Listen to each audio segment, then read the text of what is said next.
बलूचिस्तान समेत दोनों सूबों में पाकिस्तान की बदअमनी है, एक हालत जंग है और इसके डांडे मिलते हैं अफगानिस्तान, काबुल से और काबुल से न्यू दिल्ली तक, जहां पे बैठा है अजीत डोवल। इंडिया जो मोदी का इंडिया है वो हिंदुत्व के नजरिए पे चलता है। ये तालिबान जो इस्लाम के नाम पे, जिहाद के नाम पे अफगानिस्तान में हुकूमत कर रहे हैं, ये इस्लाम में हिंदुत्व के नजरिए के साथ कहीं कोई इत्तेहाद, कहीं कोई अलायंस बनता तारीख में आपने पहले देखा है? कि आप कहां हैं। इसी तरीके से आप जरा इस तरफ आ जाइए, अफगानिस्तान के साथ इंडिया नजरें लगी है पाकिस्तान पर और खुसूसन सीके पर। रीजन के अंदर India is a powerful party in their. जो इनकी डिपेंडेंस है आईएसआई का, जो एक हाथ था अफगानिस्तान में, वो काट दिया। और आपको मालूम है तहरीक तालिबान पाकिस्तान ने अपनी फोर्सेस बॉर्डर पे लगा रखे। ये जो नाम याद रख लीजिए, बहुत आगे भी आप सुनने में आएंगे, will play and very important role.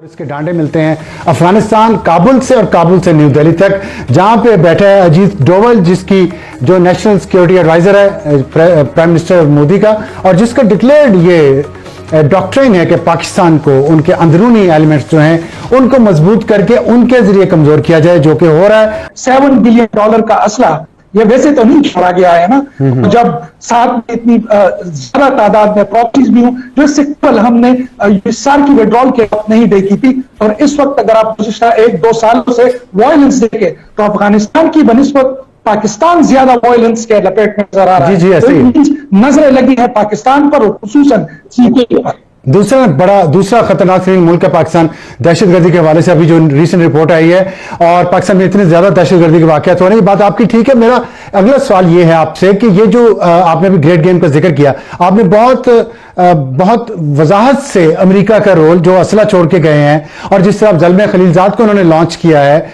और उससे पहले भी चाइना के खिलाफ रिपब्लिकन और डेमोक्रेट्स दोनों एक पेज पे हैं। इसके अलावा जो इंडिया का हम नाम सुनते हैं कि तालिबान के, एक मैं इस पे ये बात आपसे जानना चाहूंगा कि इंडिया जो मोदी का इंडिया है वो हिंदुत्व के नजरिए पे चलता है।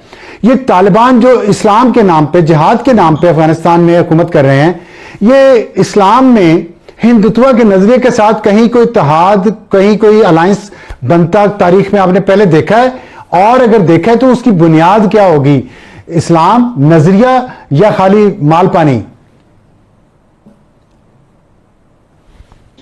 तो अफसर साहब, आपने बहुत ही अहम सवाल किया, और बदकिस्मती से जो पाकिस्तानी एनालिस्ट है या जो नैरेटिव बिल्डर है वो इसमें नाकाम नजर आते हैं हमें, क्योंकि तारीख में खड़ा था वो काबुल और दिल्ली के बीच में था। मतलब 1947 से पहले तो हम थे नहीं। तो और आज भी अगर आप देखें बीजेपी मुसलसल, अगर उनकी बॉलीवुड इंडस्ट्री को देखें या उनके टेक्स्ट बुक्स को देखें या उनके ओवरऑल इंप्रेशन को देखें, वो मुसलसल तो अफगान वेरियर है, उनको लुटेरे, डाकू, गासिब इसके नाम से याद करते हैं। रिकॉर्ड उठाकर देखे, अजीत डोवल जनवरी 2021 में उन्होंने अफगानिस्तान का दौरा किया, उनको तबकी दी, उनको कहा हम आपके साथ हैं, और फिर हमने देखा 15 अगस्त को सब कुछ मलियामेट हो गया। आज वही जो हिंदू इंतहा पसंद हुकूमत है, आज वो उनके बदले में अफगान तालिबान के साथ बैठे हुए हैं।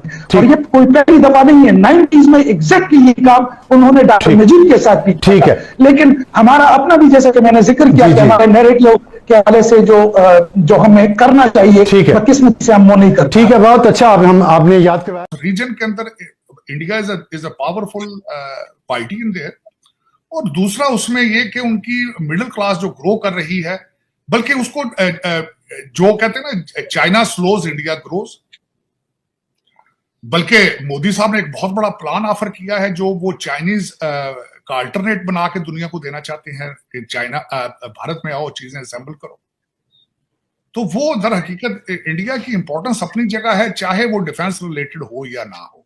मेरे ख्याल में जेडी वैंस साहब का वहां जाना इट मीन्स के India US relationship are strong. अगर देखा जाए तो दूसरी दुनिया तो सोई पड़ी सारी, दूसरी दुनिया में से ना कोई चीज नई बनाने की सलाहियत है, ना मिडिल क्लास है, ना ग्रोथ है, ना अमन चैन है। पैसा हमेशा वहां जाता है जहां सुकून हो, जहां रावी चैन की लिखता हो, जहां पे पंप चल रहे हो, वहां पे इकानमी ग्रो नहीं करती, ना इकानमी, लोग जाते नहीं, ट्रैवल नहीं करते, दूसरी अलग की बात। जो इनकी डिपेंडेंस है आईएसआई का, जो एक हाथ था अफगानिस्तान में, वो काट दिया। और आपको मालूम है तहरीक तालिबान पाकिस्तान ने अपनी फोर्सेस बॉर्डर पे लगा रखे।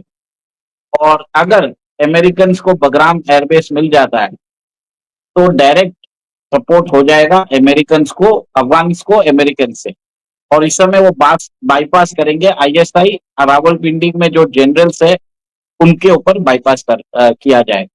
टोटली जो बोलते हैं ना, पाकिस्तान की लीडरशिप, पाकिस्तान की जो मिलिट्री लीडरशिप है, पाकिस्तान का जो आईएसआई है, पाकिस्तान का जो डीप स्टेट है, उनको टोटली इररिलेवेंट कर दिया गया। क्योंकि आप ये देखिए कि पाकिस्तान के अंदर बलूचिस्तान आर्मी ने, बलूचिस्तान नेशनल आर्मी ने कम से कम 400 से 500 पाकिस्तानी सोल्जर्स को मार दिया। 2500 से ज्यादा Pakistani soldiers every day they are resigning. वो बोलते हैं हम गल्फ में जाके मजदूरी कर देंगे, पर पाकिस्तान के लिए नहीं मरना चाहते। और बलूचिस्तान में हम देखते हैं रोज 4 से 5 पाकिस्तान सोल्जर्स शहीद होते हैं, क्योंकि वो देश के लिए मर रहे हैं। वो एटलीस्ट अब एक तरह से मैं उनके लिए ये बताऊंगा कि वो बिना मतलब के मर रहे हैं।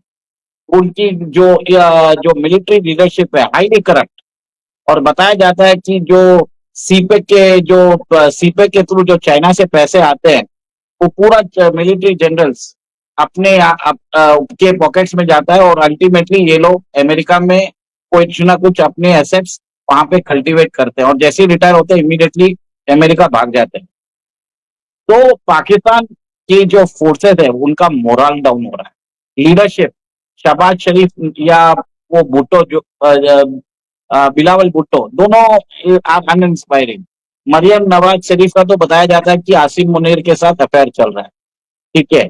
और एक और एक चीज है कि पाकिस्तान के अंदर आप देखेंगे जनरल इकोनॉमिक ब्रेकडाउन है। उनकी इकोनॉमी की हालत इतनी खराब है कि सीपेक जो इकोनॉमिक कॉरिडोर बोलता है, वो इकोनॉमिक कॉरिडोर नहीं है, वो एंस्लेवमेंट कॉरिडोर है। और आपने ये भी देखा है कि कैसे चाइना के सिटीजन्स जो 20,000 उधर काम करते हैं, उनके लिए पाकिस्तान फोर्स उनको गाइड कर रही है। तो कहीं ना कहीं ये डेवलपमेंट दिखाता है मेरे हिसाब से कि धीरे धीरे पाकिस्तान जो बोलते हैं गड्ढे में जा रहा है, इकोनॉमिकली, पॉलिटिकली, सोशली, उनकी लीडरशिप, एवरीवन। और एक ही आदमी उनको बचा सकता है, इमरान खान। और मेरे हिसाब से ये जो नाम याद रख लीजिए, बहुत आगे भी आप सुनने में आएंगे, Zalmay Khalilzad will play a very important role in destabilising Pakistan. जिसकी मैं बार बार जब मैं बात करता हूँ कि वो फिर पाकिस्तान मेरे मुंह से निकल आता है, क्योंकि अल्टीमेटली हम पाकिस्तानी। लेकिन सैड रियलिटी है कि हम 1947 से we have not been serious about Pakistan, और अभी भी लग नहीं रहा कि अभी तक हम सीरियस होंगे। तो चीमा साहब, दर हकीकत आपको पता नहीं था कि क्या हो रहा है वहां, आपको पता नहीं था क्या हो रहा है। मैं वही तो कह रहा हूं कि आप बैंडेज चेंज करते हैं। जब सरदार को करप्शन में इन्वॉल्व करके आप समझते हैं कि आप सो जाए, बलोचिस्तान कहीं नहीं, कुछ नहीं होता बलोचिस्तान को, तो ज्यादती तो आप कर रहे हैं उसके साथ। अब बल्कि मैंने कल रिसर्च करा था, सबसे बड़ा रेवोल्यूशन चीमा साहब आप इस वक्त जो तबाही के सर पे है, किस वजह से है? स्मार्टफोन की वजह से। मेरे मुर्शद पाक जो है वो भी स्मार्टफोन के बेनिफिशियरी हैं, और आपका जो बलोचिस्तान के हालात खराब हैं वो भी स्मार्टफोन की वजह से बच्चों को सारी इंफॉर्मेशन पहुंच जाती। पहले सोए पड़े थे, अब वो जाग गए। तो लेकिन चीमा साहब, दर हकीकत पूरे कंट्री को ए क्लास बनाएं आप, ये बी क्लास छोड़ दें। आप अपने आप को धोखा देना छोड़ें, आप अपने आप को धोखा देते हैं। मैं जिस तरह कई दफा मैं थोड़ा रैशनल होता हूं कि पाकिस्तान के अंदर पाकिस्तानी मौजूद ही कोई। तो नमस्कार दोस्तों वर्ल्ड जियो पॉलिटिक्स में एक बार फिर से बहुत बड़ी हलचल होने जा रही है। दरअसल भारत और पाकिस्तान के बीच के रिश्ते हम सभी को पता है, भारत और अफ़गानिस्तान के रिश्ते हमको पता है, और पाकिस्तान और अफ़गानिस्तान के रिश्ते भी हमको पता है। करेंटली टाइम पे क्या हो रहा है कि पाकिस्तान चाहता था कि तालिबान आने के बाद अफ़गानिस्तान पूरा पाकिस्तान फेवर हो जाएगा और भारत को इस जियोपॉलिटिकल लेवल पे बहुत बड़ी हार मिल जाएगी। लेकिन भारत ने तालिबान के साथ रिश्ते बनाना शुरू कर दिया है। भारत जियोपॉलिटिक्स को बहुत सही लेवल पे लेके जा रहा है, क्योंकि बांग्लादेश और पाकिस्तान हमें एक ऐसे पड़ोसी मिल रहे हैं जो सबसे नाकारा ही है, आप हम कह सकते हैं। ऐसे में एक बेहतर चुनाव जो इसमें हो, लाइक श्रीलंका को भारत अपने खेमे में लाने का प्रयास कर रहा है। वैसे तालिबान ने भी भारत के हिंदुत्व का समर्थन की एक तरीके से किया है, ये पाकिस्तानी मीडिया का कहना है।